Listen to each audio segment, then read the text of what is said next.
Wow, that's probably the number one question that comes up. And I have to say, if you are participating in the act of painting, well, then I think you are. You are doing it right. Hi there, I'm Semaj. This is Creating with Semaj.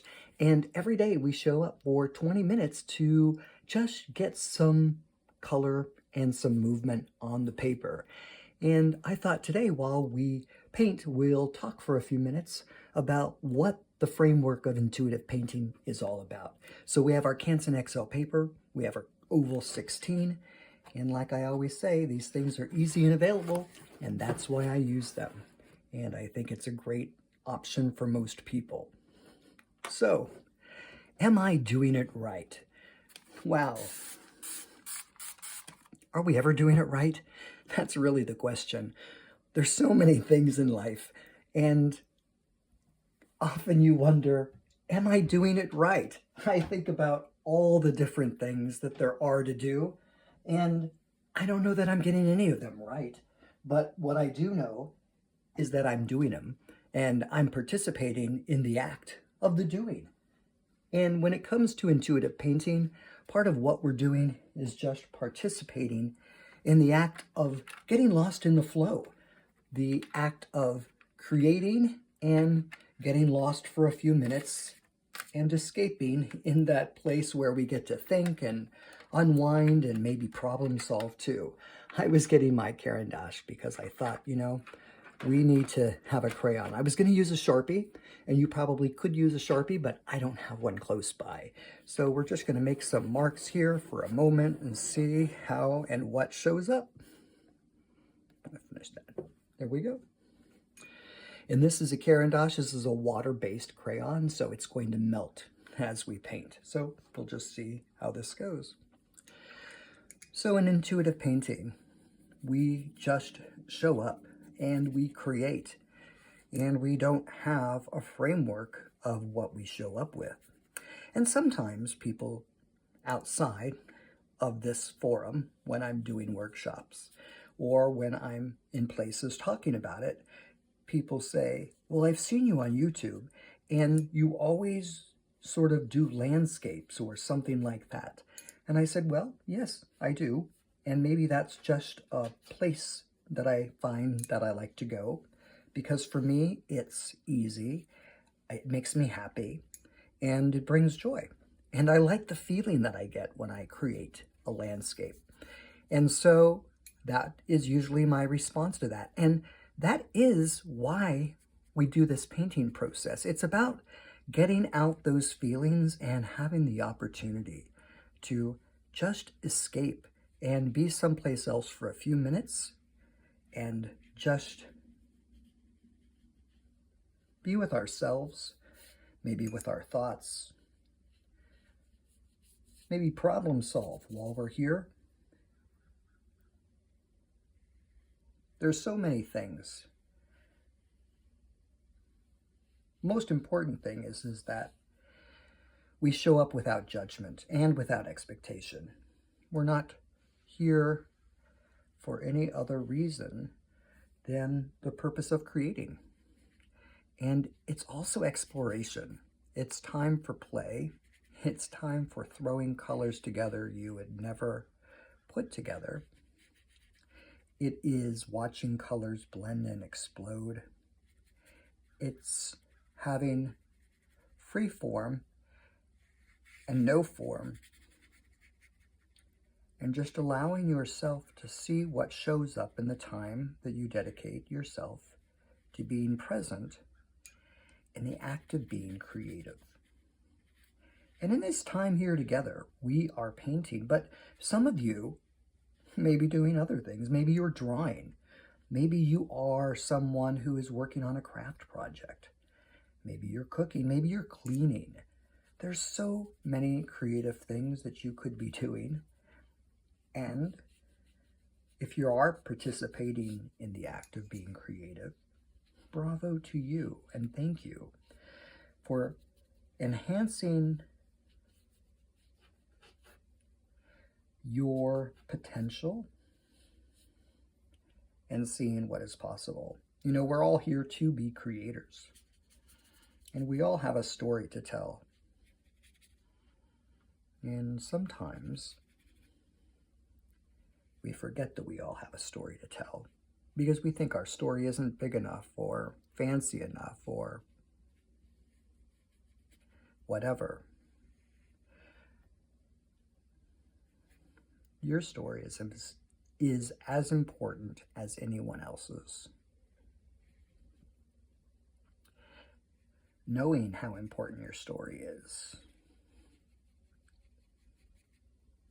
And when I speak to a story, I mean your life story.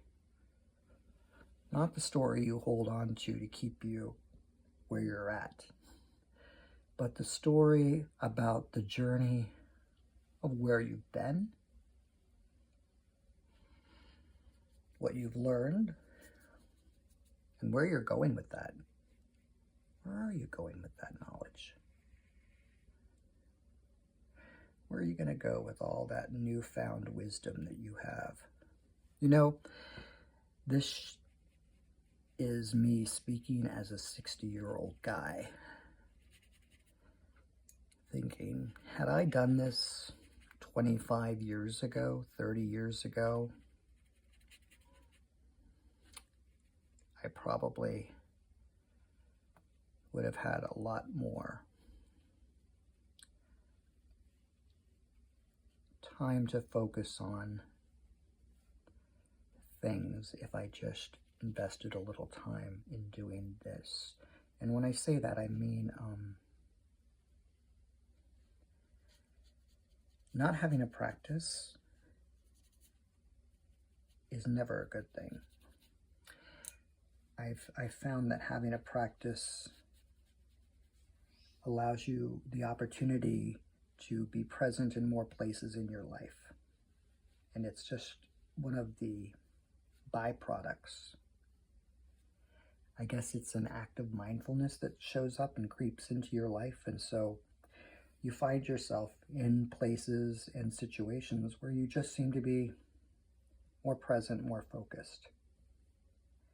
And I am very appreciative of that.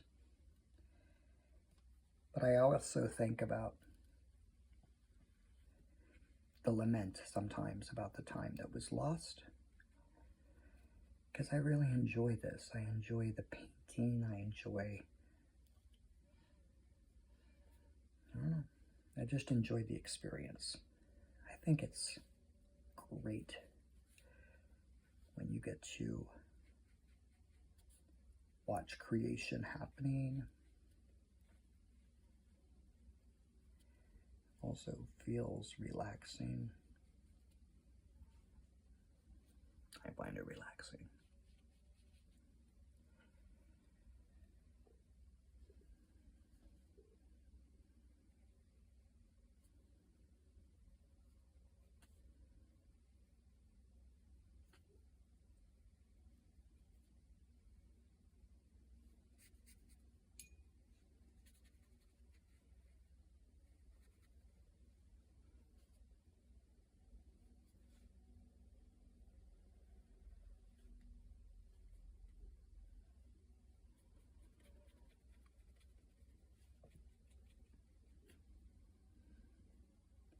I think sometimes it's hard to show up without expectation for people.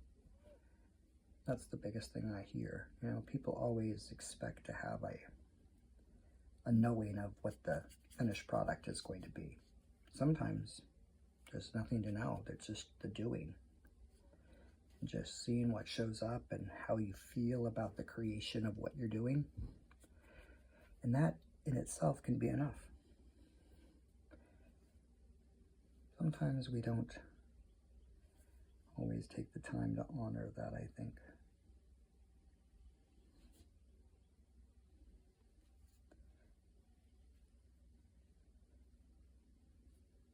Put too much pressure on ourselves to have a work of art or something that says something or that we can show to people. And that's not what this is about. I mean, I'm showing you because we're in practice together. and I'm showing you to show up so that if we do talk, we have something to look at and watch, rather than just listening to my droning voice.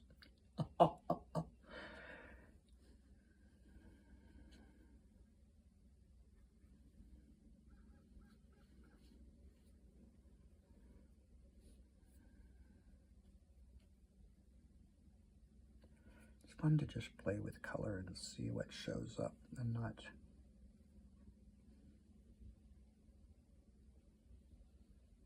be too worried about it.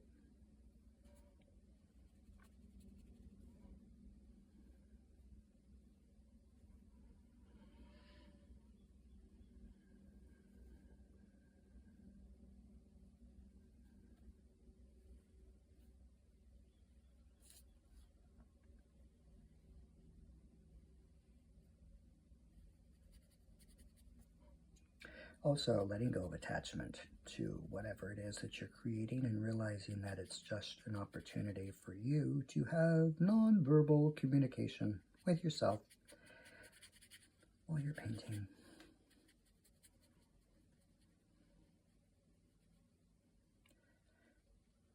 I think I talked before about this artist named Charles Birchfield. He is an American watercolor artist, but one of the things that I find fascinating that I just learned about him is that he has synesthesia, and I just find that to be a fascinating thing, people who have synesthesia. So in his paintings, he created a language and has a whole book, like a code book about what each mark means in his painting. It's almost like looking at puzzles when you see his paintings, because knowing now that all of those marks that you see in his paintings actually mean something and have a representation. And if you look at his paintings, you can, now knowing that he has synesthesia, you can see how he expresses himself in the way that there's movement in everything that he does. Like he shows the image of what it would look like if heat was radiating off of something, whether it was hot or cold, or if crickets were singing, what their song would look like. It's very interesting. You can see his work at Buffalo, and there are several books about him that are quite fascinating. I recently had someone that I know who I just found out is very deep into him, and I was like, wow, that's so cool that we have something new to talk about when we're together. Not that we don't already have cool things to talk about. He has the broadest vocabulary of anybody I've ever met.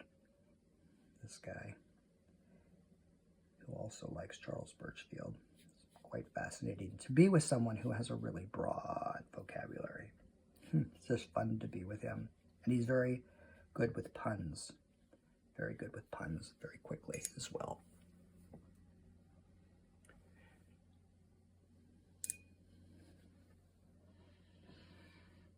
I'm going to do this instead. That's a weird color that we just made there.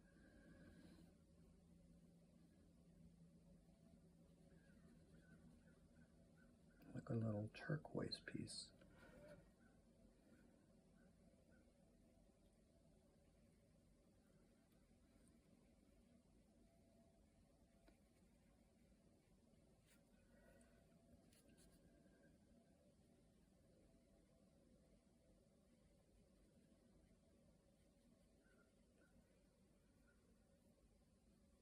Someone asked me the other day, how do you paint with no expectation? And I said, well, expectation is something that I gave up long ago, because I think it leaves lots of room for disappointment.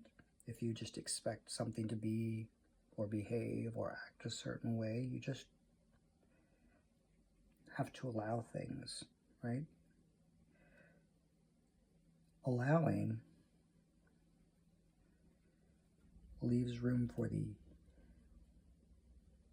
organic opportunity for things to just be. And I think sometimes we have a lot of difficulty accepting things for as they are, and we want them to be something, right? Conform, fit in. Sometimes that's the lesson, though, is just the allowing. The allowing, especially without the judgment. And that's what we do here. We allow without the judgment. Just to see what shows up in the time that we're together creating. Because creating is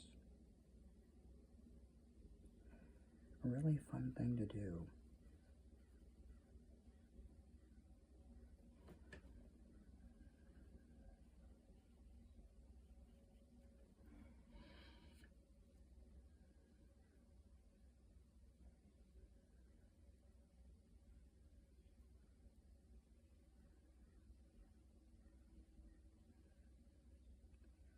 For some reason, all this purple wants to be up here together. We don't question it, we just follow it.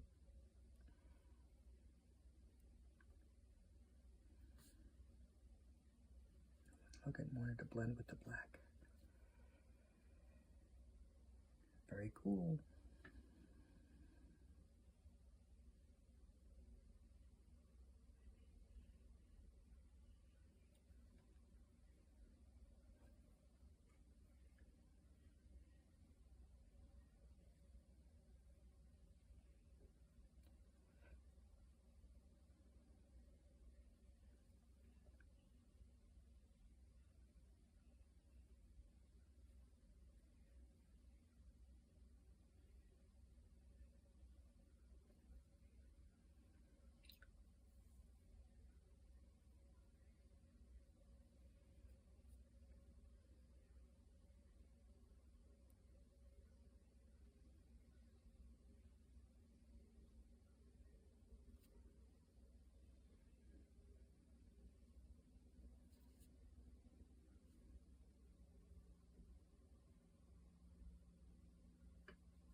really fun hanging out with you without any expectations and just creating together and seeing what shows up as we paint and play. Oops. And, you know, I think you're doing it exactly the way it needs to be done. The way that you're doing it is exactly right for you, because we don't have any expectations. There isn't any judgment. And we never worry about what the end result is going to look like, because it's just participating in the act of play. I'm Semaj. This is Creating with Semaj. Thank you so much for being here. Wherever you are, I trust you have the most amazing day. And until then,